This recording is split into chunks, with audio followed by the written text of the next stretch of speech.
నమస్తే, నేను మీ ఈశ్వర్. ఈ6 న్యూస్కి స్వాగతం. వార్తల్లోని ముఖ్య అంశాలు.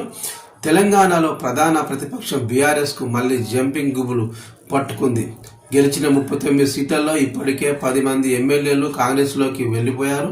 దీంతో ఇప్పుడు బీఆర్ఎస్ దగ్గర కేసీఆర్, కేటీఆర్, హరీష్ రావులతో కలిపి మొత్తం 28 మంది ఎమ్మెల్యేలు ఉన్నారు.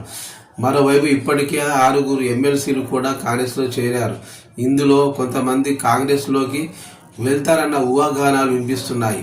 లేటెస్ట్గా హైకోర్టు తీర్పు తర్వాత మళ్ళీ గులాబీ పార్టీలో బలసల గుబులు మొదలైందట. అది అయితే పార్టీ మారిన ఎమ్మెల్యేల విషయంలో నిర్ణయం తీసుకునేందుకు స్పీకర్ టైం బాండ్ లేదని, తగిన సమయంలో డిసిషన్ తీసుకోవాలని సూచిస్తూ తీర్పు ఇచ్చింది హైకోర్టు. దాంతో బీఆర్ఎస్ పార్టీ ఒక్కసారిగా చతికిల పడిపోయింది. బీఆర్ఎస్ పార్టీ నుండి అధికార కాంగ్రెస్ పార్టీలో చేరిన ఎమ్మెల్యేలపై ఖచ్చితంగా హైకోర్టు వేటు వేస్తుందని ధీమాలో ఉన్న బీఆర్ఎస్కు తీర్పు నిరాశ కలిగించింది. దీంతో మళ్ళీ బీఆర్ఎస్ పార్టీ నుంచి మళ్ళీ వలసలు మొదలవుతాయన్న ప్రచారం మొదలైంది. ఇందుకు అనుగుణంగానే బీఆర్ఎస్ పార్టీ నుంచి ఇంకా చాలామంది ఎమ్మెల్యేలు కాంగ్రెస్లో చేరేందుకు సిద్ధంగా ఉన్నారని, అందులో కేటీఆర్ చుట్టూ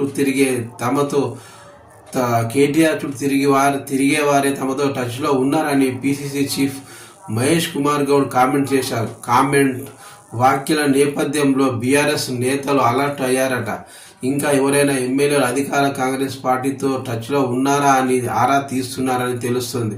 BRS working president KTR, Harish Rao ఎప్పటికప్పుడు ఎమ్మెల్యేలతో మాట్లాడుతూ వారిలో ఆత్మస్థైర్యాన్ని నింపుతున్నారని సమాచారం.